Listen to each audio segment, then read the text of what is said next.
Hello students, स्वागत है आप सभी का एग्री पावर जयपुर के ऑनलाइन कोचिंग प्लेटफॉर्म पर। जैसा कि पिछली क्लास हमारी हुई थी, हमने बेसिक जो एंटोमोलॉजी थी उसकी कुछ टर्मिनोलॉजी पढ़ी थी, कुछ बेसिक्स उसके परिभाषाएं थी वो हमने देखी थी। अब देखिए स्टूडेंट्स, आज की हमारी जो क्लास होने वाली है इसके अंदर हम देखेंगे जो कीट होते हैं, यानी मैंने आपको बताया था पीड़क जो होते हैं। ठीक है, हम यहाँ पे सभी की सभी जो पीड़क हैं, पीड़क का मतलब क्या होता है कि भाई ऐसे कीट जो हमारी फसलों को नुकसान पहुंचाते हैं वो हमने क्या बोला था, उनको पीड़क कहा था। ठीक है, अब आज हम देखेंगे कि इन पीड़कों को हम किस किस श्रेणी के आधार पर या किस किस तरीके से उनको अलग अलग कैटेगरी में विभाजित कर सकते हैं। ठीक है, तो भाई पहली कैटेगरी जो है, हम क्या बात करते हैं कि ऋतु के आधार पर। देखो, कुछ कुछ हमारी जो फसलें हैं, हम अलग अलग सीजन के अंदर या अलग अलग सीजन के अंदर हम अलग अलग फसलों को उगाते हैं। ठीक है, अब उन अलग अलग फसलों के अंदर क्या होता है कि सीजन यानी कि ऋतुओं के अनुसार उनके ऊपर कीटों का भी अलग अलग तरीके से क्या होता है, आक्रमण होता है, उनके ऊपर अलग अलग कीटों का प्रकोप होता है। ठीक है स्टूडेंट्स, तो उन्हीं को हम समझेंगे कि किस किस तरीके से जो है ऋतुओं के आधार पर हमको हमारी फसलों के अंदर हम अलग अलग कीटों को देखते हैं, उनके बारे में हमको पता होना चाहिए। एग्जाम के अंदर क्वेश्चन आप पूछा जाएगा तो इस तरीके से पूछा जाता है, निम्नलिखित में से ऋतुओं के आधार पर कौन कौन से कीट जो होते हैं वो पाए जाते हैं, उनको निम्नांकित कीजिए, उनको लिखिए। इस तरीके से आपको क्वेश्चन जो है बोर्ड एग्जाम में पूछा जा सकता है। तो देखो, सबसे पहले तो हम बात करेंगे ऋतुओं के आधार पर। अगर हम देखते हैं तो भारत में मुख्य रूप से दो सीजन जो होते हैं, खरीफ सीजन और रबी सीजन। ठीक है, ये दो सीजन क्या होते हैं मुख्य रूप से, इनके अंदर क्या होती है, मुख्य फसलों को उगाया जाता है। ठीक है, हम बात करते हैं खरीफ सीजन की फसलें कौन कौन से होते हैं, रबी सीजन की फसलें कौन कौन से होती है। ठीक है, अब उन फसलों के अंदर क्या होता है कि कुछ कुछ मुख्य कीट ऐसे होते हैं जो उन खरीफ और रबी सीजन की फसलों के अंदर क्या होता है भाई, बहुत ही ज्यादा नुकसान पहुंचाते हैं। तो उनके अंदर से हम देखते हैं जो खरीफ सीजन की जो फसलें होती हैं उनके अंदर मुख्य रूप से कौन कौन से कीट पाए जाते हैं। देखो, पहला है कातरा। देखो, जो कातरा है इसको जो है मैं आपको बता देना चाहता हूं, इसको रेड हेरी कैटरपिलर भी कहा जाता है। ठीक है, ये भी आपको पता होना चाहिए, इसको क्या कहा जाता है, रेड हेरी कैटरपिलर भी कहा जाता है। ठीक है, इसके बाद में जो खरीफ का टिड्डा है, ठीक है, जो टिड्डा है ये भी क्या करता है भाई, हमारी जो फसलों को है पत्तियों को खा करके उनको नुकसान पहुंचाता है। ठीक इसी तरीके से जो रेड हेरी कैटरपिलर है यानी जो कातरा है, ये कातरा भी क्या करता है, हमारी फसलों की जो पत्तियां हैं या उनके जो पोड़ हैं उनको क्या करता है, खाता है और उनको पूरी की पूरी पत्तियों को उनको खा जाता है, जिससे हमारी फसल की पैदावार कम हो जाती है। इसके बाद देखो, खरीफ सीजन के अंदर सबसे ज्यादा नुकसान जो पहुंचाने वाली जो कीट है उनके अंदर से देखो कौन कौन से हैं। एक तो है कातरा है, खरीफ का टिड्डा है, सफेद लट है। इस सफेद लट का जो अटैक है या प्रकोप जो है बहुत ज्यादा देखा जाता है। ठीक है, सैन्य कीट जो है इसका भी ज्यादातर खरीफ सीजन के अंदर इनका अटैक देखा जाता है। तो आपसे कभी कभी पूछ सकते हैं कि निम्नलिखित में से खरीफ सीजन के अंदर या खरीफ ऋतु के अंदर पाए जाने वाला कीट कौन सा है। हो सकता है ये आपसे उसको लिस्टिंग करवा ले, उसकी लिस्ट बनवा ले, या फिर ऑप्शन के अंदर दे दे। तो आपको यहाँ पे टिक करना है कि आपको चारों याद होने चाहिए कि ये तो कौन से सीजन में आते हैं, खरीफ सीजन में आने वाले कीट हैं। जबकि रबी सीजन में देखो कौन कौन से मुख्य रूप से फसलें हैं और जिनके अंदर कीट कौन कौन से आते हैं। देखो, रबी सीजन के अंदर हम सबसे मुख्य जो फसल लेते हैं वो गेहूं की लेते हैं। ठीक है, तो गेहूं के अंदर देखो कौन सा सबसे ज्यादा मुख्य रूप से जो कीट पाया जाता है वो पाया जाता है आपके पास में, गुलाबी छिद्रक। ठीक है, ये जो गुलाबी छिद्रक होता है इसको क्या कहा जाता है भाई, इसको तना गुलाबी छिद्रक भी कहा जाता है। ठीक है, मतलब क्या करता है, ये गेहूं का जो तना होता है उस तने के अंदर क्या करता है, छिद्र बना देता है और उस तने को अंदर से खा जाता है, जिसकी वजह से क्या होता है, जो गेहूं का जो तने वाला हिस्सा है पूरी तरीके से नष्ट हो जाता है और पैदावार में कमी आती है। तो जिसको हम क्या बोलते हैं, पिंक स्टेम बोरर। यहाँ पर डायरेक्ट आपको पिंक बोरर दिया हुआ है, लेकिन ये क्या होता है, स्टेम है, यानी स्टेम के ऊपर या तने के ऊपर क्या करता है, नुकसान पहुंचाता है, इसलिए इसको पिंक स्टेम बोरर भी कहा जाता है। इसके बाद देखो, हमारी जो रबी के अंदर उगाई जाने वाली जो दूसरी मुख्य फसल है वो है सरसों। और भाई आपको मैं एक छोटी सी चीज बता देना चाहता हूँ कि जैसे ही सर्दी का सीजन स्टार्ट होता है, जनवरी फरवरी के बीच में आपने देखा होगा एनवायरमेंट के अंदर बहुत सारे छोटे छोटे आपको मच्छर उड़ते हुए नजर आएंगे। ठीक है, वो एक्चुअल में क्या होता है, वो होते हैं एफिड। यानी सरसों का जो सीजन होता है, रबी सीजन जिसको हम कहते हैं, इसके अंदर मोयला, ये जो मोयला है इसको क्या कहा जाता है, इसको एफिड भी कहा जाता है। ठीक है, ये सरसों का मोइला जो होता है ये भी क्या है, एक तरीका का कीट ही है जो क्या करता है, सरसों की फसल के अंदर काफी नुकसान पहुंचाता है, तो ये भी आपको पता होना चाहिए। और देखो रबी सीजन के अंदर इसके अलावा कौन सी क्रॉप लगाते हैं हम, चना लगाते हैं। तो चना जो है ये भी क्या है, एक दलहन फसल है, जिसके अंदर क्या होता है, सबसे मुख्य रूप से जो अटैक देखा जाता है वो चने का फली छेदक। ठीक है, फली छेदक आप अभी पढ़ोगे, काफी महत्वपूर्ण कीट है। इनको, ये जितने भी आपको कीट यहाँ पे दिख रहे हैं इन सभी की हम डिटेल स्टडी करेंगे। हो सकता है एग्जाम के अंदर एक ना एक इस इंसेक्ट का आपको पूरी डिटेल पूछ ले, जिसके अंदर आपसे पूछे कि कातरा जो है खरीफ सीजन में पाए जाने वाला कातरा है, इसको आप जो वैज्ञानिक इसका जो टेक्सोनॉमिकल पार्ट है उसको आप लिखिए, इसकी क्षति लिखिए, इसका जीवन चक्र किस तरीके का होता है उसको लिखिए, और इसको हम किस तरीके से मैनेज कर सकते हैं यानी कि प्रबंधन कर सकते हैं वो भी लिखिए। ठीक है, तो इसके अंदर हम ये सारी की सारी चीजें पढ़ने वाले हैं। तो देखो हमने एक श्रेणी तो क्या बना ली, ऋतुओं के आधार पर यानी कि सीजन के ऊपर, सीजन पर बेस्ड इंसेक्ट जो है हमारी अलग अलग फसलों में पाए जाते हैं।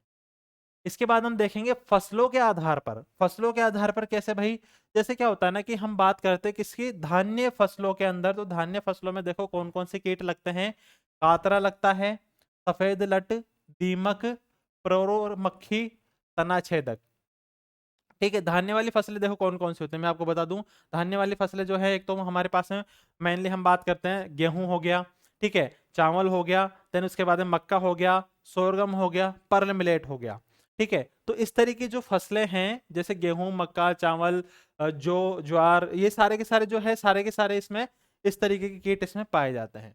हम बात करते हैं दलहनी फसलें। दलहनी फसलें यानी दालें वाले जो रहते हैं उनमें कौन कौन से मुख्य रूप से कीट पाए जाते हैं, तो देखो चने की फली छेदक, कटुआ लट, पर्ण सुरंगक और पिच्छ की शलभ। ठीक है, तो ये सारे के सारे आपको एग्जाम के अंदर पूछे जा सकते हैं। इनके आपको मिनिमम मिनिमम 3 इनके एग्जाम्पल याद होने चाहिए, हर एक फसल के मिनिमम 3 एग्जाम्पल तो आपको याद होने ही होने चाहिए।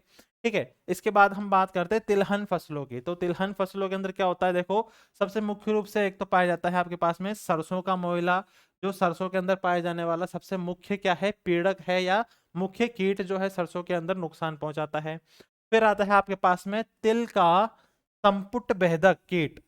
देखो ये जो तिल का संपुट भेदक कीट को क्या कहते हैं, जो तिल के जो फसल होती है, तिल के फसल में जो कैप्सूल बनता है, संपुट का मतलब क्या होता है, कैप्सूल। ठीक है, उस कैप्सूल को बोर करने वाला जो कीट होता है उसको क्या कहता है, तिल का संपुट भेदक कीट। देन मूंगफली का पर्ण सुरंगक, इसको भी हम क्या करने वाले हैं, आगे पढ़ने वाले हैं। देखो इसके बाद में हम बात करते हैं सब्जियों में किस किस तरीके के कीट लगते हैं, तो उसके अंदर भी सबसे महत्वपूर्ण जो है, पहला है आपके पास है मटर का पर्ण सुरंगक कीट, हीरक पृष्ठ शलभ, पिस्सू भृंग, सफेद मक्खी, बैंगन का तना एवं फल भेदक कीट इत्यादि। ठीक है, इसके बाद में हम बात करते हैं फलों में लगने वाले। तो देखो यहाँ पर क्या किया गया है, अलग अलग फसलों के आधार पर कीटों को भी अलग अलग कैटेगराइज किया गया है, उनकी अलग अलग श्रेणियां बनाई गई है। जैसा कि हम बात करते हैं, हो सकता है आपसे एग्जाम के अंदर पूछ ले, किसी एक पर्टिकुलर को भी आपसे पूछा जा सकता है, किसी जैसे हम बात करें कि कोई आपके प्रश्न दिया जाए बोर्ड एग्जाम के अंदर जिसमें लिखा गया हो या पूछा गया हो, धान्य एवं तिलहनी फसलों में लगने वाले कीटों के आप क्या लिखो, एग्जाम्पल लिखो, या धान्य एवं सब्जियों में लगने वाले फसलों में कीटों के उदाहरण लिखो। तो आपको लिखना पड़ेगा वहां पे दोनों फसलों को कैटेगराइज करके कि सब्जियों में ये प्रमुख कीट लगते हैं और धान्य वाली फसलों में ये प्रमुख कीट लगते हैं। तो इनके अंदर मिनिमम आपको 3 एग्जाम्पल तो हर एक क्रॉप के याद होने ही होने चाहिए।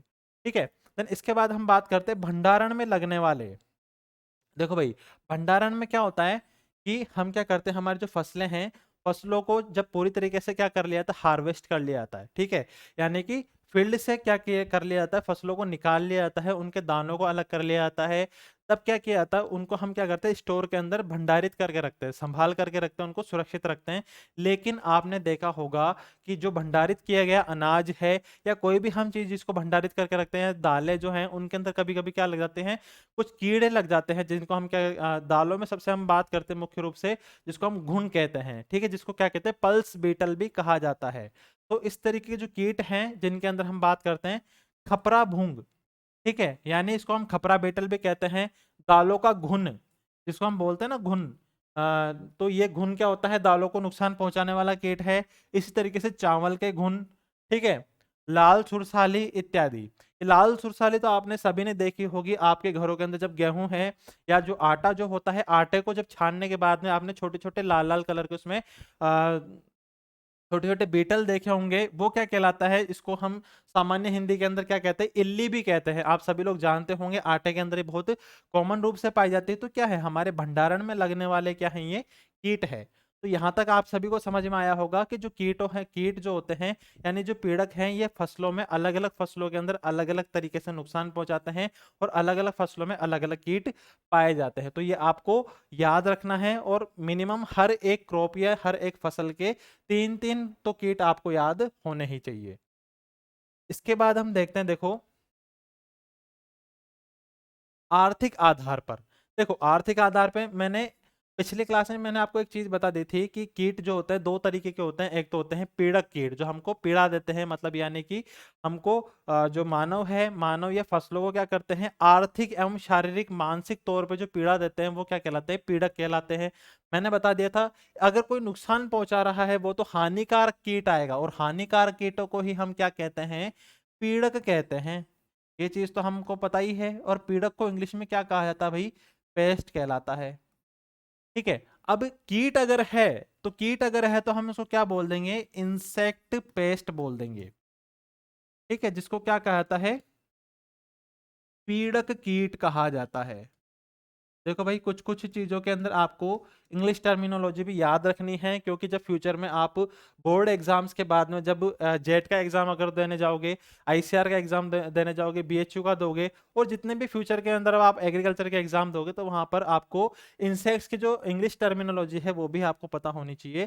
ठीक है, तो यहाँ पे हम बात करते हैं हानिकारक कीट जो क्या होते हैं भाई, हमारी फसलों को नुकसान पहुंचाते हैं जितने भी हैं, वो तो क्या होते हैं, पीड़क कहलाते हैं।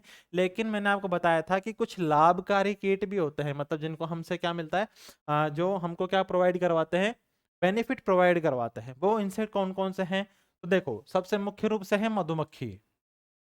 मधुमक्खी को तो आप सभी लोग जानते ही होंगे, मधुमक्खी का मेन काम क्या होता है, वो हमको क्या प्रोवाइड करवाती है, शहद प्रोवाइड करवाती है। और दूसरा जो सबसे मुख्य काम जो है वो क्या करती है, फसलों को परागित करती है। ठीक है, यानी एक तरीका है वो पोलिनेटर है।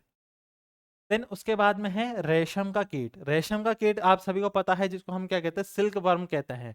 और जो रेशम का कीट है वो लगभग चार तरीके की, चार अलग अलग श्रेणियां होती हैं उसकी भी, अलग अलग तरीके का रेशम पाया जाता है। इसके बारे में हम आपके बाद में बात करेंगे, क्योंकि जब हम इसमें लाभकारी कीट पढ़ेंगे आपके, तो वो सारी की सारी चीजें मैं आपको इसमें डिफाइन करूंगा। देन है ladybird beetle, Chrysoperla, carnea एवं लाख का कीट। देखो लेडी बर्ड बीटल और क्राइसोपरला कार्निया जो होता है भाई, ये क्या होता है, परभक्षी होते हैं, है ना, परभक्षी होते हैं। परभक्षी का मतलब क्या होता है कि ये हानिकारक कीटों को क्या कर लेते हैं, खा जाते हैं। इसको इनको क्या कहा जाता है, ये दोनों जो है लेडी बर्ड बीटल और क्राइसोपरला को क्या कहा जाता है, किसान मित्र कीट भी इनको कहा जाता है। क्यों कहा जाता है, क्योंकि ये परभक्षी होते हैं। परभक्षी का मतलब क्या है, किसी अन्य को खाने वाला। किसको खाएगा, वो हानिकारक कीटों को खा करके क्या करता है, उनकी पॉपुलेशन जो है, जो उनकी जनसंख्या है, उनको नियंत्रित करते हैं। ठीक है, तो इस तरीके से हम क्या बोल सकते हैं, आर्थिक आधार पर क्या हो सकता है, हम कीटों को दो भागों में विभाजित कर सकते हैं, लाभदायक कीट और हानिकारक कीट। उम्मीद करता हूं यहां तक आपको जो है सारी की सारी चीजें समझ में आई होंगी। अब देखो,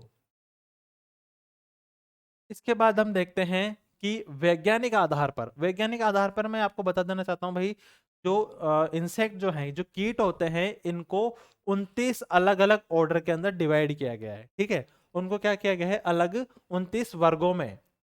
वर्ग का मतलब क्या होता है भाई, ऑर्डर होता है। ठीक है, जैसे ही आप अब हायर क्लासेस में जाएंगे, ठीक है, जैसे ही आप अब आगे की स्टडी करेंगे, तो आपको जो इंसेक्ट के जो वर्ग हैं वो वर्ग किस में नजर आएंगे, ऑर्डर में नजर आएंगे। ठीक है, तो आपको पता होना चाहिए साथ में इसके वर्ग की टर्मिनोलॉजी ऑर्डर होती है। तो इंसेक्ट जो होते हैं, यानी जो कीट होता है, कीटों के अलग अलग 29 तरीके के क्या होते हैं, वर्ग होते हैं, या 29 तरीके होते हैं, ऑर्डर होते हैं। लेकिन उन 29 में से कुछ ऐसे कीटों के वर्ग हैं जो हमारी फसलों से संबंधित है या मानव से संबंधित है। इनको हम क्या करेंगे, थोड़ा डिफाइन करेंगे, उनको हम थोड़ा डिस्कस करेंगे। आपको क्या करना है, ये जो कुछ महत्वपूर्ण वर्ग जो है, इनका एग्जाम्पल एटलीस्ट आपको याद रखना है। और सबसे ज्यादा याद रखने वाले एग्जाम्पल कौन से है मैं आपको बताऊंगा। उनको तो आपको 100% याद रखना ही रखना है। ठीक है, तो आपने सभी ने देखा होगा, हम बात करते हैं ऑर्डोनाटा की। वर्ग क्या है, ये है ऑर्डर है ना, और ये क्या है, इनके एग्जाम्पल है। अब देखो ऑर्डोनाटा, ऑर्डोनाटा में कौन सी इंसेक्ट आते हैं, किस तरह की कीट आते हैं, ये होता है ड्रैगन फ्लाई।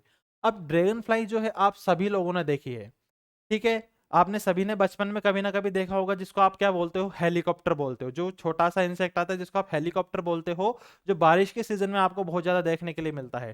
ठीक है, वो एक्चुअल में कौन सा कीट होता है, वो होता है ड्रैगन फ्लाई होता है। ठीक है, ये जो ड्रैगन फ्लाई है, ये वास्तव में क्या है, ये भी एक परभक्षी है। ये भी क्या है, एक तरीके का परभक्षी कीट है, जो क्या करता है भाई, जो नुकसानदायक कीट हैं उनको खा जाता है।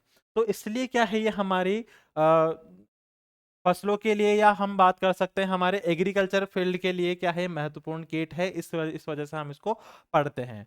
देन इसके बाद हम बात करें प्लेकोप्टेरा, तो ये भी क्या होता है, स्टोन फ्लाई होता है, और ये भी हमारे जो जल तंत्र है, यानी कि इरिगेशन जो जिनसे हम देते हैं, वहां पर जो इरिगेशन के अंदर कुछ हानिकारक जो कीट होते हैं उनको क्या करते हैं, ये कंट्रोल करते हैं। ठीक है, देन आर्थ्रोप्टेरा, देखो भाई ये आपके एग्जाम के पॉइंट ऑफ व्यू से बहुत ही इंपॉर्टेंट वर्ग है। आर्थ्रोप्टेरा ये आपको ध्यान में रखना है। इसमें क्या पाए जाते हैं, इसमें पाए जाते हैं टिड्डा। ठीक है, और देखो टिड्डे के साथ साथ में और इसमें क्या पाए जाते हैं, लोकस्ट।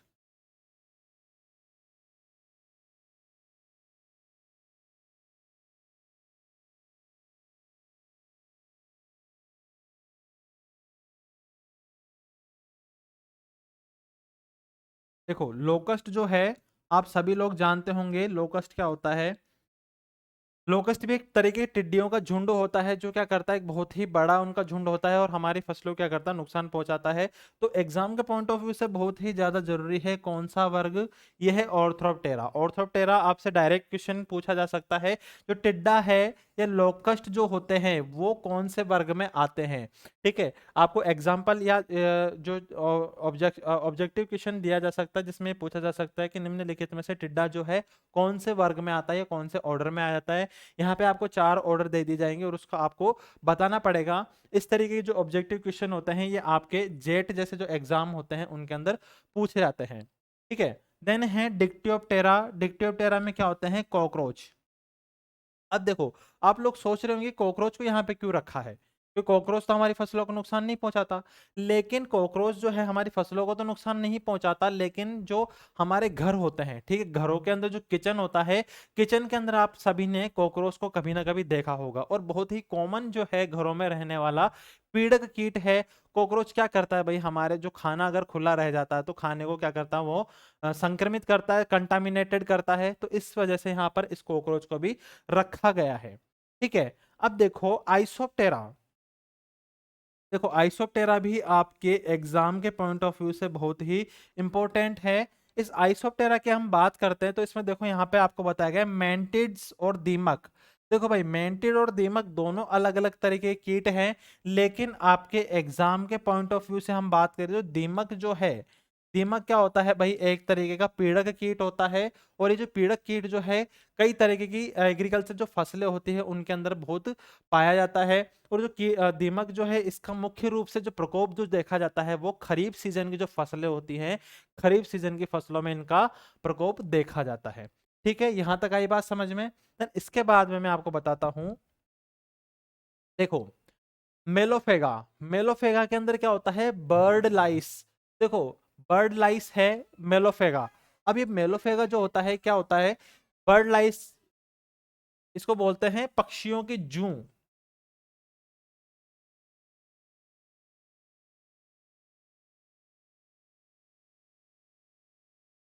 ठीक है, ये बर्ड लाइस से पक्षियों की जूं है, तो पक्षियों में कहाँ जूं लगती है, क्यों जरूरी है ये, इसलिए जरूरी है क्योंकि अगर हम मुर्गी पालन करते हैं तो मुर्गी पालन के अंदर इसका जो अटैक है वो होता है, खास करके पक्षियों में, कौन सी में लगता है, मुर्गियों में।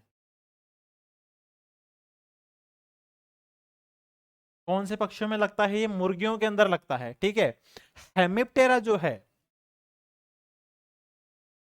देखो जिस जिस पे मैं स्टार मार्क कर रहा हूँ एटलीस्ट वो तो आपको याद होने होने चाहिए। हेमिप्टेरा जो है, हेमिप्टेरा में क्या होते हैं, मुतकुण। इन मुतकुण को क्या कहा जाता है भाई? बग भी कहा जाता है। इन मुतकुण को क्या कहा जाता है? बग भी कहा जाता है। और ये जो बग होते हैं ये क्या करते हैं भाई? ये रस चूसक कीट है। ये क्या होते हैं भाई? रस चूसक कीट होते हैं, है ना। ये चीज आपको ध्यान में रखनी है। ये क्या करते हैं? जो भी हमारे फसलें हैं, फसलों की जो पत्तियां हैं या उनके जो पोड हैं, संपुट है, या जो उनकी हम बात करें जो जिसमें दाने बनते हैं, उनको क्या करते हैं? वहां से रस चूसते हैं। ठीक है। और एक है थाइसेनोप्टेरा। ठीक है। यहाँ पे थोड़ा सा मिस्टेक हो गया है। ये क्या है भाई? थाइसेनोप्टेरा है।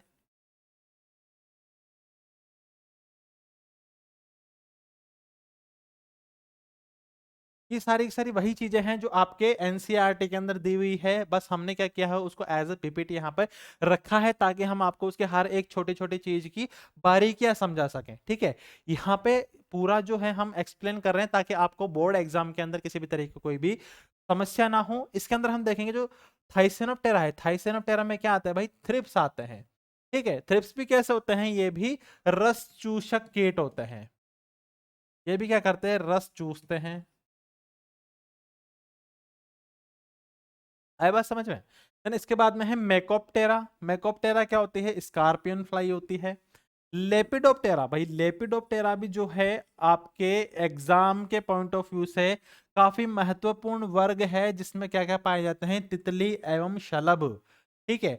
ये शलभ होते हैं, इनको क्या कहा जाता है? इनको पतंगा भी कहा जाता है, एवं इनको जो है मोथ भी कहा जाता है। इंग्लिश के अंदर क्या कहते हैं? इनको मोथ कहा जाता है ना। ये भी आपको क्या होगा? ध्यान में रखना है। इसके बाद देखो डिप्टेरा।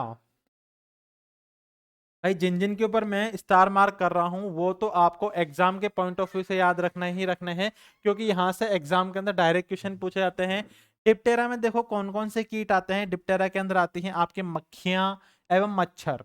ठीक है। मैंने शुरुआत में आपको बता दिया था, जब जब हमने पीड़क की परिभाषा लिखी थी तो उसके अंदर हमने क्या बोला था कि ऐसे लिविंग ऑर्गेनिज्म जो क्या करते हैं? हमारी फसलों को, डेयरी जो एनिमल है उनको, मानव को क्या करते हैं? नुकसान, आर्थिक तौर पर या शारीरिक और मानसिक तौर पर नुकसान पहुंचाते हैं, वो सारे के सारे क्या होते हैं? पीड़क होते हैं। तो भाई मच्छर जो है, मच्छर भी क्या है? एक तरीके का पीड़क ही तो है। क्यों है पीड़क? क्योंकि ये मानव के ऊपर क्या करता है? ये फीड करता है, ब्लड चूसता है, और क्या करता है? कई तरीके की घातक जो बीमारियां होती है, जैसे मलेरिया है, डेंगू है। ठीक है। तो इस तरह की बीमारी को भी क्या करता है? ट्रांसमिट करता है। इसके बाद में हाइमेनोप्टेरा। देखो हाइमेनोप्टेरा भी जो है आपके एग्जाम के पॉइंट ऑफ व्यू से बहुत ही ज्यादा महत्वपूर्ण है। क्यों है? क्योंकि इसमें कौन कौन से कीट पाए जाते हैं? इसमें पाए जाते हैं मधुमक्खियां, और होता है आपके बर। देखो बर किसको बोलते हैं? इसको बोलते हैं वास्प, है ना। वास्प को क्या कहा जाता है? बर कहा जाता है। हो सकता है कि आपकी जो लोकल लैंग्वेज है इसके अंदर इसको क्या कहा जाता हो? ततैया कहा जाता हो। ठीक है। और ततैया आप सभी लोग जानते हैं कहाँ कहाँ पाए जाते हैं, खास करके अगर आपने देखा होगा जो पानी वाली जो जगह होती हैं। ठीक है। यानी कि हम हमारे घरों के आसपास देखें, पानी की बोरवेल अगर है जहां पर देखें, या पानी का जो नल है वहां पर अगर आप देखें, तो आपको पीले पीले रंग के कुछ इस तरीके के बड़े बड़े वास्प नजर आएंगे, जो जिनको हम क्या कहते हैं? ततैया कहते हैं। आई बात यहां तक समझ में? तो देखो हमारे पास में कुछ महत्वपूर्ण ये। इसके बाद में है कोलियोप्टेरा। के बाद में क्या है? कोलियोप्टेरा है।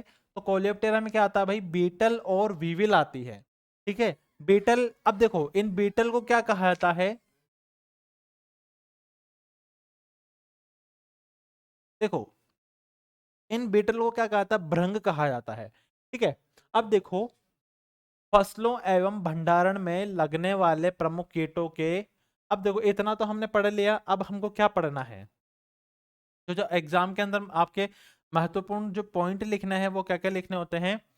प्रमुख कीटों के जीवन चक्र, प्राकृतिक एवं मौसमी इतिहास, स्वभाव, रहन सहन, उससे होने वाली क्षति, उसके प्राकृतिक शत्रुओं के संबंध एवं प्रबंधन की पूर्ण जो जानकारी होती है, उसके बारे में अब हम पढ़ने वाले हैं। इसके अंदर हम देखेंगे, देखो सबसे पहले आपको मैं एग्जाम्पल बता देता हूँ ना। अगर आपको कोई भी पेस्ट के बारे में पूछता है एग्जाम के अंदर, तो आपको लिखना क्या क्या है उसके अंदर, वो मैं आपको बताता हूँ। सबसे पहले तो उसमें आपको लिखना पड़ेगा उसका वैज्ञानिक वर्गीकरण।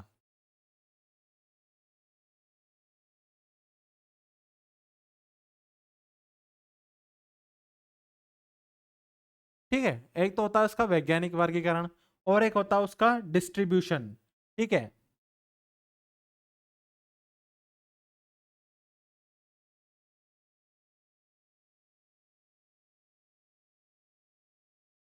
ये डिस्ट्रीब्यूशन का मतलब क्या होता है कि वो कहाँ कहाँ पाया जाता है।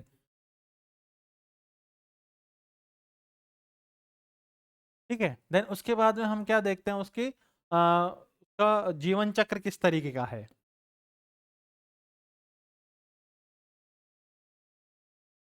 ठीक है, इसके बाद हम देखते हैं कि क्षति का प्रकार।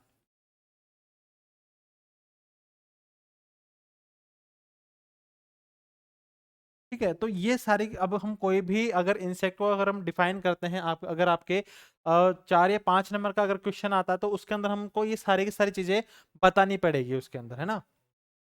क्षति का प्रकार है, देन उसके बारे में हम उसके बाद में हम देखते हैं इसका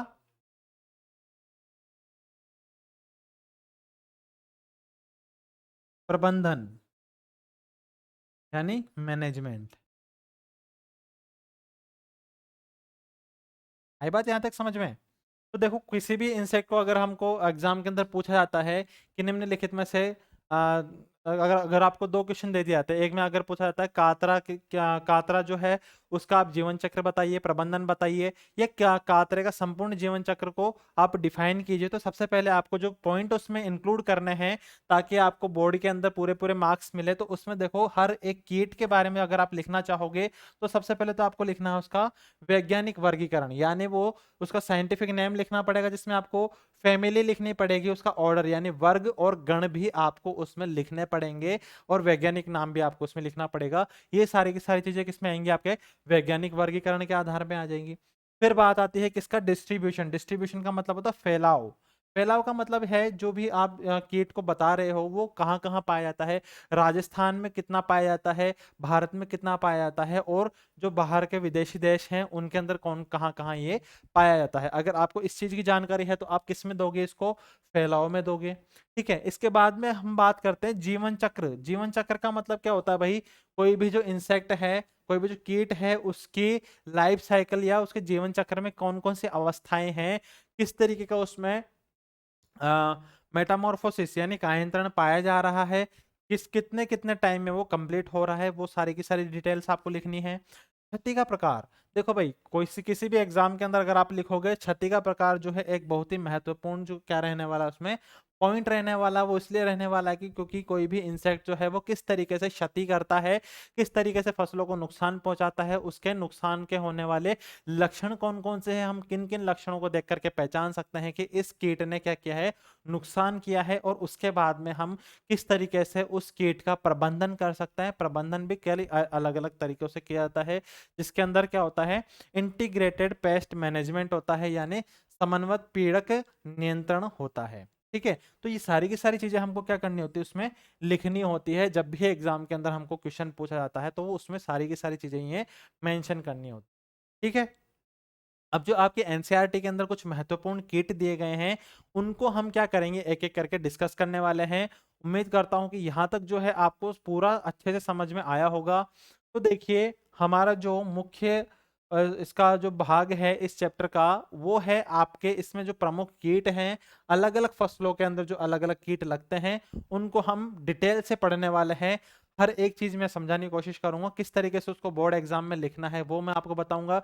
एग्जाम के पॉइंट ऑफ व्यू से महत्वपूर्ण प्रश्न कौन कौन से जो आपके ना सिर्फ जेट बीएचयू आईसीआर बल्कि फ्यूचर के अंदर अगर आप जो एग्जाम दोगे, हो सकता है कुछ स्टूडेंट जो है सुपरवाइजर के एग्जाम की प्रिपरेशन भी कर रहे होंगे, उनके लिए भी क्या है ये बहुत ही महत्वपूर्ण रहने वाला है। तो हम बात करते हैं हमारे जो सबसे महत्वपूर्ण कीट है, पहला जो है वो है आपके पास में कातरा है।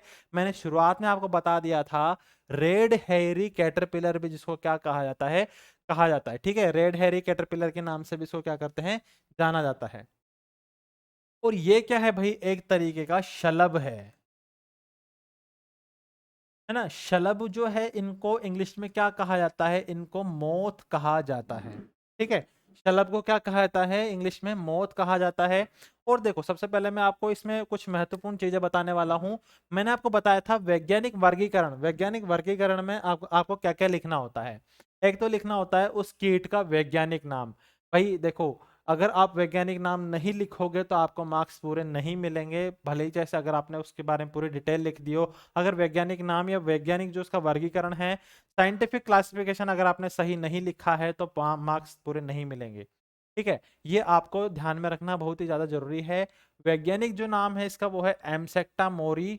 देन इसका जो गण है, गण को क्या कहा जाता है भाई? ये होता है ऑर्डर। ठीक है, इसका जो गण है वो क्या है? लेपिडोप्टेरा है। कुल जो है इसका वो क्या कहलाता है? फैमिली कहलाता है ना। इसकी जो फैमिली है वो क्या है? आर्कटिडी है।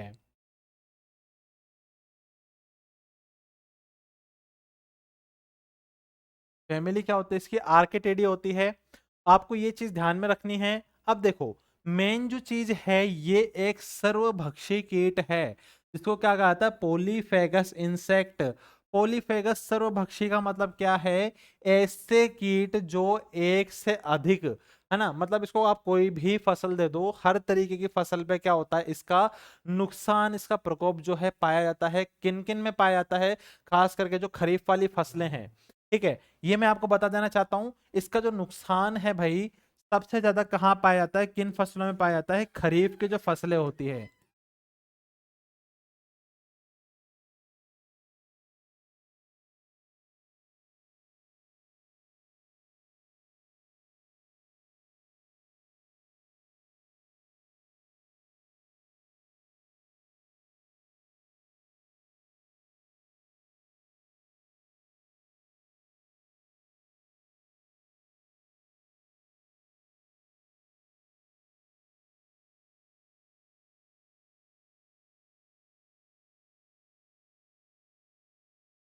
देखो स्टूडेंट, है ना, ये तो आपको पता चल ही गया। इसका जो शुरुआत में हमने आपको बताया था सीजन के आधार पर, तो सीजन के आधार वाला पहला कीट है कातरा, है ना। इसका जो सर्वाधिक अटैक जो आता है खरीफ सीजन में पाया जाता है।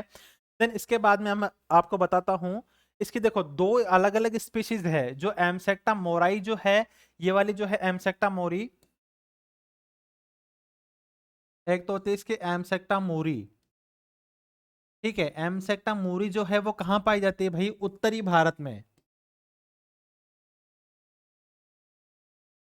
है ना। इसके अलावा थोड़ी सी और इंफॉर्मेशन मैं आपको देना चाहूं, इसकी एक अलग प्रजाति और होती है जिसका नाम है एमसेक्टा एल्बिस्ट्रेगा, है ना। ये एमसेक्टा एल्बिस्ट्रेगा जो है ये कहाँ पाई जाती है भाई? दक्षिणी भारत में पाई जाती है।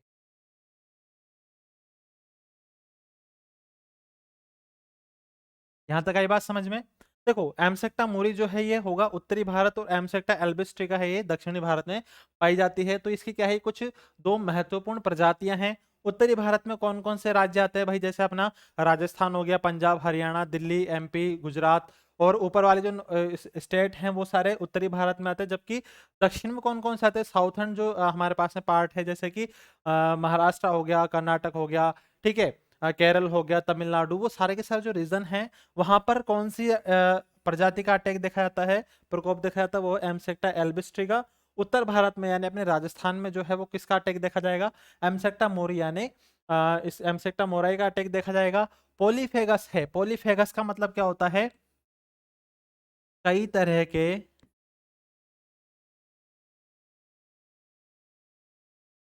फसलों पर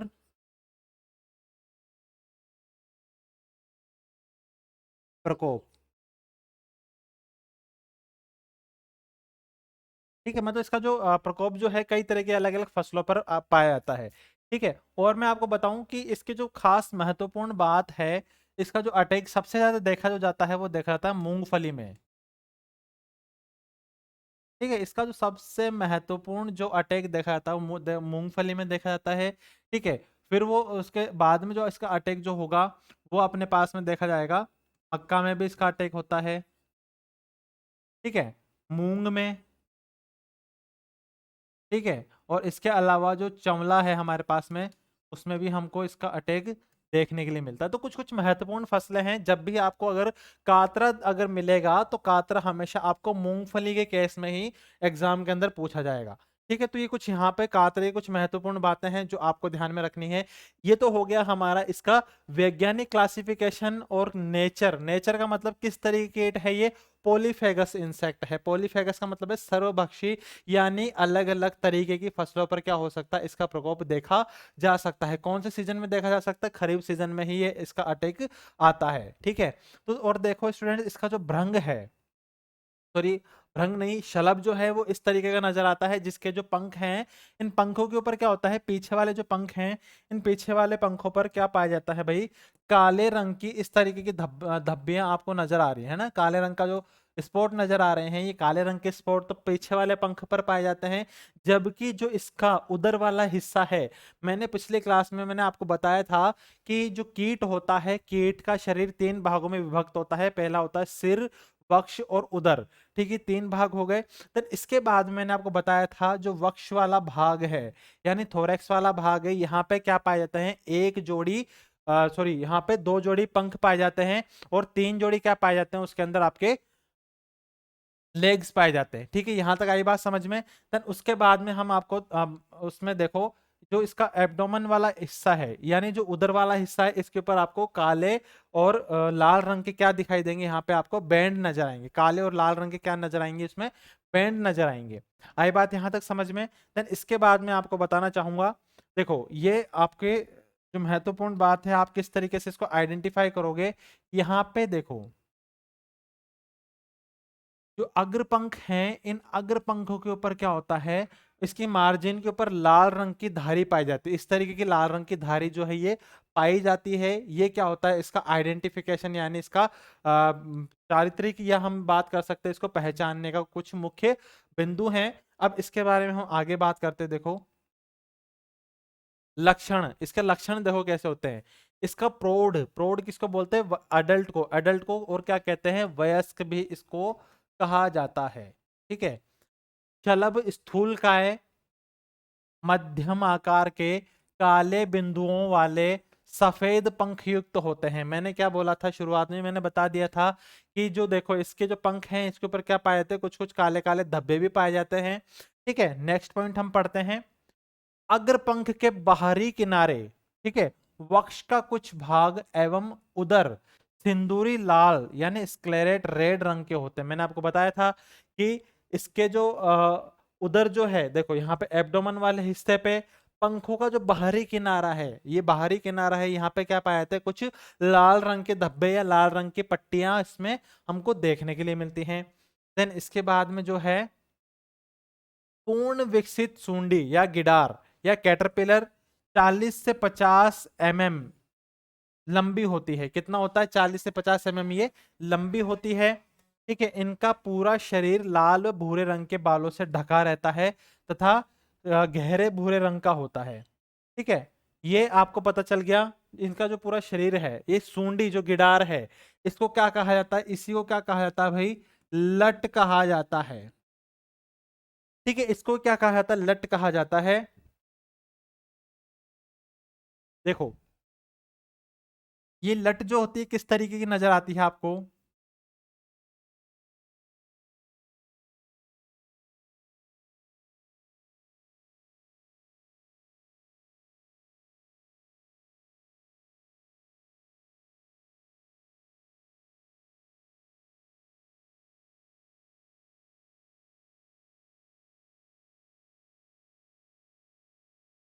देखो ये लट है, इस तरीके की आपको लट है, ये नजर आएगी। अब इसके ऊपर क्या पाए जाते हैं भाई, इस लट के ऊपर बाल पाए जाते हैं, बहुत सारे इस पे बाल पाए जाएंगे।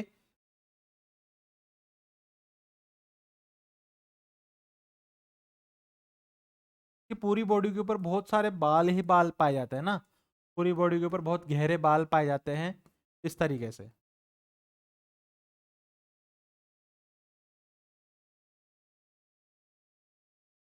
है ना, इस पे लाल और सुनहरे बालों का क्या पाया जाता है, कवर पाया जाता है। इस वजह से इसको हेयरी कैटरपिलर कहते हैं ना, इस वजह से क्या कहते हैं इसको, हेयरी कैटरपिलर भी कहते हैं। अब देखो यहाँ पे जो समझने वाली चीज है वो ये है कि इसको बालों वाला, या हम बात करते हैं लाल रंग के जो बालों युक्त क्या पाई जाती है, इसकी सूंडी पाई जाती है जिसको गिडार भी कहते हैं, और आपके जो बुक में दिया हुआ है वो कौन सी अवस्था दी हुई है, लट भी इसको कहा जाता है।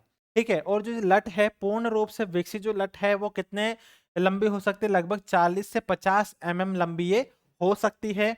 इनका पूरा शरीर कैसा होता है, लाल और भूरे रंग के बालों से ढका हुआ होता है। ठीक है, कितने बालों से ढका होता है, लाल और भूरे रंग के बालों से ढका रहता है, तथा सिर कैसा होता है इसका, भूरे और काले गहरे रंग का होता है। ठीक है, यहां पर आप देख सकते हैं ये जो डायग्राम है, डायग्राम के अंदर आप देखो ये जो इसका लार्वा है जिसको हमने क्या कहा है, इसको भाई क्या कहा जाता है, इसको गिडार भी कहा जाता है। ठीक है, इसको कैटरपिलर भी कहा जाता है ना, गिडार भी कह सकते हो, कैटरपिलर भी कह सकते हो, या इसको लट भी कहा जाता है। ठीक है, तो ये तीनों के तीनों टर्म जो हैं आपके एनसीईआरटी के अंदर बुक में दी हुई है, मेंशन की हुई है। लेकिन भैया जहां पर भी मैं आपको बता दूं ये कौन सा वर्ग है, ये जो वर्ग है जिसको हम क्या बोलते हैं, ऑर्डर, है ना, ये जो ऑर्डर है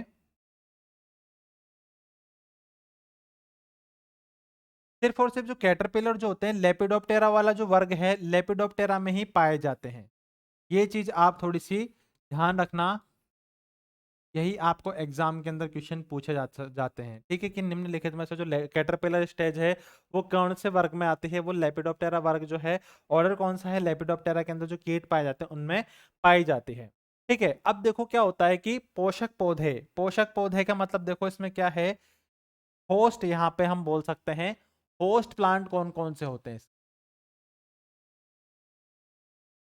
है ना, होस्ट प्लांट जो है या पोषक पौधे हैं वो कौन कौन से हैं। तो मैंने आपको पहले ही बता दिया था, ये जो इंसेक्ट है इसको शुरू करने से पहले ही मैंने बता दिया था कि इसका अटैक खरीफ में पैदा होने वाली करीब करीब सभी फसलों पर, विशेषतः बाजरा, मक्का, ज्वार, मूंग, मोठ, सनई, तिल आदि पर अधिक हानि पहुंचाता है। इसके अंदर इन्होंने मूंगफली को मेंशन नहीं किया है, लेकिन आप मूंगफली को मेंशन करना। ठीक है, सबसे ज्यादा जो असर जो होता है इस कीट का वो मूंगफली पर ज्यादा देखा जाता है, लेकिन बाकी की जितनी भी खरीफ वाली फसलें होती हैं उन सब में क्या होता है, इसका अटैक जो है देखा जाता है। तो आपको ये भी बताना पड़ेगा कि इसका वैज्ञानिक क्लासिफिकेशन कैसा होता है, इसको हम किस तरीके से पहचान सकते हैं, इसके पोषक पौधे कौन कौन से होते हैं, यानी कि जिसके ऊपर इसका सबसे ज्यादा अटैक देखा जाता है वो भी आपको यहाँ पे बताना पड़ेगा। देन इसका क्षति एवं महत्व, ठीक है, क्षति जो है इसका, इस कीट का प्रकोप जो है हल्की भूमि तथा कम वर्षा वाले क्षेत्रों में अधिक होता है। अब हल्की भूमि और कम वर्षा वाले क्षेत्रों में अधिक होता है, यहाँ पे हल्की भूमि का मतलब क्या है, क्या कोई बता सकता है हल्की भूमि का, हल्की भूमि का मतलब यहाँ पर है सैंडी लोमी सोइल, है ना, ये चीज ध्यान में रखना।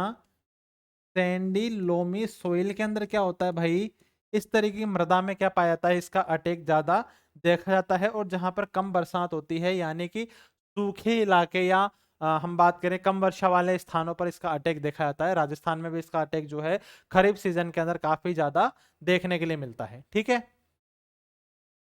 देन इसके बाद में हम बात करेंगे कि इस कीट के अंदर देखो, कीट की सूंडी पौधों के कोमल भागों पर समूह में रहकर खाती है। ये चीज बहुत ही महत्वपूर्ण है आपके परीक्षा की दृष्टि से, कि जो इस कीट की जो सूंडी है जिसको हम लट भी कह सकते हैं, वो पौधे के क्या करती है, सबसे पहले तो कोमल जो भाग हैं, जैसे नई पत्तियां अगर निकल रही हैं तो वो नई पत्तियों को खाएंगी, उनकी पत्तियों के ऊपर खाना शुरू करती हैं। अगर कोई पौधा छोटा है तो उसके तने को भी वो क्या करना शुरू कर देती है, खाना शुरू कर देते हैं।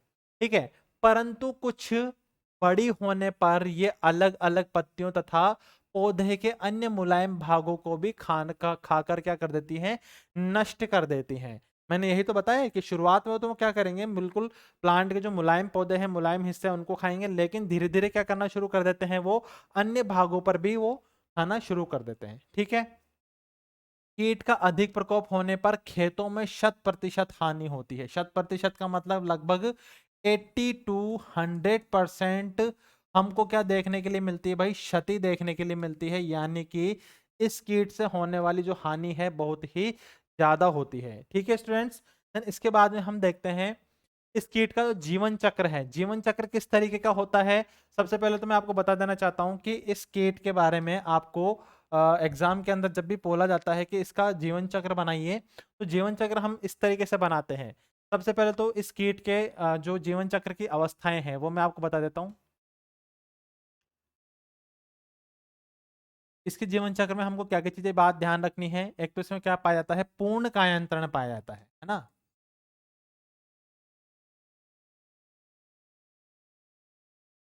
इसमें क्या पाया जाता है, पूर्ण कायांतरण पाया जाता है। पूर्ण कायांतरण का मतलब क्या हो गया, इसमें कितनी अवस्थाएं होंगी, 4 अवस्थाएं होंगी।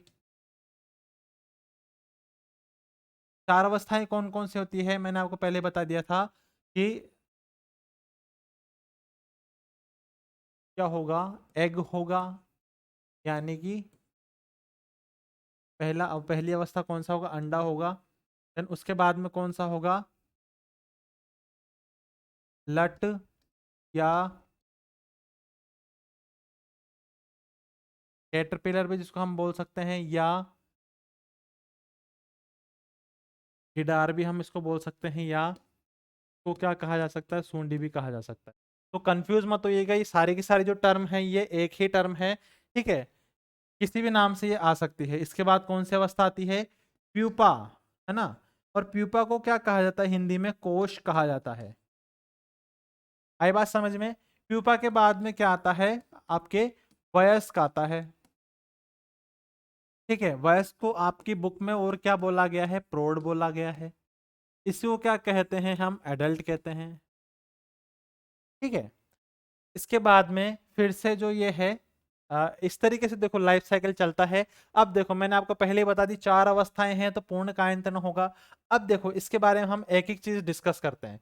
कातरा के शलभ मोथ वर्षा ऋतु की पहली 1 या 2 अच्छी भारी बारिश के पश्चात भूमि से रात्रि में बाहर निकलते हैं, ठीक है। कहने का क्या मतलब है कि जो कोश है यानी जो प्यूपा है वो कहाँ पड़ा रहता है, जमीन के अंदर पड़ा रहता है, ठीक है। उस प्यूपा में से क्या निकलते हैं, वयस्क निकलते हैं। और ये वयस्क कब निकलते हैं, जब पहली सीजन की जब पहली बरसात होती है, इस सीजन की पहली बरसात के बाद में क्या निकलते हैं, ये जमीन से बाहर आते हैं।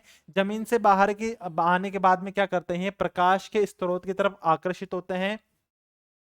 प्रौढ़ मादा शलभ मैथुन के कुछ घंटों पश्चात ही अंडे पत्तियों की निचली सतह पर समूह में देती है।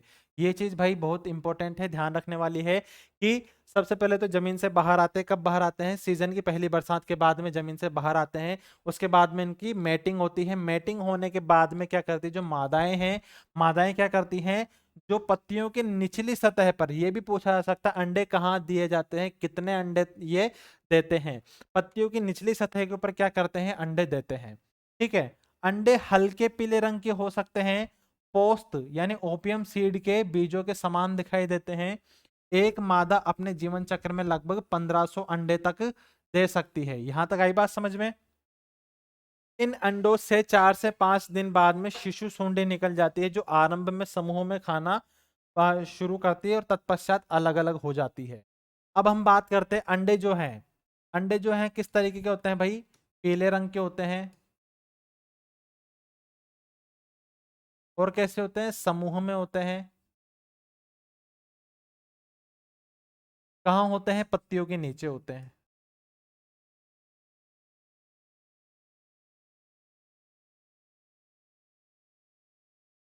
है ना। ये चीज आप ध्यान रखना। अंडों में से क्या होता है, फिर 3 से 4 दिन बाद में क्या निकलते हैं, 3 से 4 दिन बाद में क्या निकलेगा अंडों के अंदर से, लट निकलेगी, कैटरपिलर सूंडी या गिडार निकलेगी। ये है, इसमें कितनी अवस्थाएं होती है, इसमें 3 से 6 अवस्थाएं इसमें पाई, सॉरी 6 अवस्थाएं इसमें पाई जाती है। देखो 4 से 5 दिन बाद में इसमें से क्या निकलेंगी, सूंडी निकलेगी, है ना। देखो सूंडी 6 बार त्वचा निर्मोचन करती है, इसके पश्चात 15 से 23 दिन में पूर्ण विकसित हो जाती है। देखो यहाँ पे क्या है, अंडे हैं ये, है ना। इन अंडों में से क्या होगा, 2 से 3 दिन बाद में, देखो इसमें क्या निकला, 2 से 3 दिन बाद में क्या होगा, इसमें से ये लट निकलेगी। लट का जो है लगभग 22 से 26 दिन तक क्या होती है, लास्ट इंस्टार तक पहुंचती है, यानी कि ये पूरी तरह से क्या हो जाती है, विकसित हो जाती है। फिर क्या होता है, ये जमीन के अंदर कोकून बन जाता है इसका। डायपोज जो होता है 9 से 10 मंथ का होता है, और नॉन डायपोज जो होता है लगभग 9 से 10 दिन का होता है ना। यहाँ पे जो डायपोज है, ये डायपोज जो है इसको क्या कहा जाता है, सुसुप्तावस्था।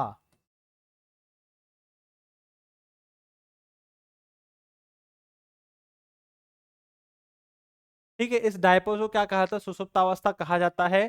जैसा कि अभी हमने पढ़ा था कि ये मानसून की पहली बारिश के बाद में क्या होता है, बाहर आते हैं। तो ये मानसून की पहली बारिश के बाद में बाहर कौन से आएंगे, जो पिछले सीजन के अंदर क्या रह गए थे, जो प्यूपा था पिछले सीजन में क्या केस में चला गया, सुसुप्तावस्था में चला गया। वो सुसुप्तावस्था कब टूटेगी, जब मानसून की पहली बारिश होगी। और वो कब होगी, अब तो अगले साल ही होगी ना मानसून की पहली बारिश। अगर कोई प्यूपा जो है या कोई जो कोष जो है डायपोज में चला गया है, कोई लार्वा अगर डायपोज में चला गया है इस साल, वो 9 से 10 महीने तक वो क्या रहेगा, अगली बारिश का जब तक वेट करेगा, जब तक बारिश नहीं आ जाएगी, मानसून की पहली बारिश नहीं आई थी, तब तक क्या नहीं निकलेंगे इसमें से, एडल्ट नहीं निकलेंगे। देखो यहाँ पे फिर क्या आ गया, यहाँ पे वयस्क इंसेक्ट आ जाता है। ठीक है, तो लगभग आप देखो, सूंडी कोशित प्यूपा में परिवर्तित होने से पूर्व भारी संख्या में खेतों से निकल करके आसपास की पड़ती भूमि में मेड़ों, झाड़ियों तथा वृक्षों आदि के नीचे जाकर 10 से 30 सेंटीमीटर, ये भी ध्यान में रखने वाली चीज है, लगभग 10 से 30 सेंटीमीटर की गहराई में जाकर के क्या होती है, कोशावस्था में बदल जाती है। ठीक है, मतलब जो इसकी कोशावस्था है, देखो प्यूपा जो है इसको क्या कहा जाता है, कोशावस्था, है ना। कोशावस्था जो है ये जमीन में होती है हमेशा, जमीन में भी कहाँ पे, 10 से 30 सेंटीमीटर की गहराई पे। आई बात समझ में। ठीक है, फिर इसके बाद में हम देखते हैं, है ना, फिर क्या होगा, ये किस में चली जाएंगी, अगर सुसुप्त अवस्था में जाती है ये,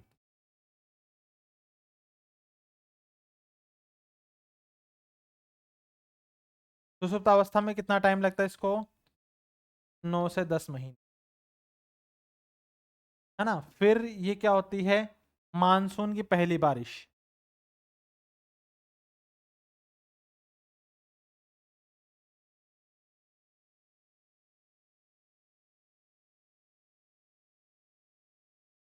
ठीक है। तो ये क्या है, इस तरीके का इसका लाइफ साइकिल होता है। और ये लाइफ साइकिल जो है इसका कितने टाइम में कंप्लीट हो जाता है भाई,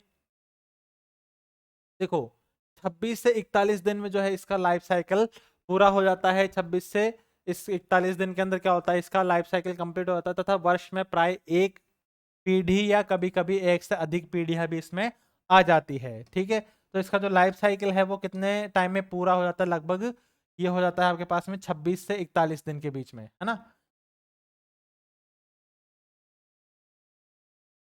26 से 41 दिन क्या क्या होता है, इसका लाइफ साइकिल होता है। और जो पीढ़ी आती है इसकी, साल में इसकी कितनी पीढ़ी आती है, एक पीढ़ी ही आती है। तो इस तरीके से आपको जो है एग्जाम के अंदर क्या बनाना है, इसका लाइफ साइकिल बनाना है। ठीक है स्टूडेंट्स, तो आज की क्लास के लिए इतना ही, मिलते हैं नेक्स्ट क्लास के अंदर। जो कातरा है, रेड हेरी कैटरपिलर है, इसका हम मैनेजमेंट, प्रबंधन किस तरीके से किया जाता है वो हम अगली क्लास के अंदर देखेंगे। आज की क्लास के लिए इतना ही, thank you all of you.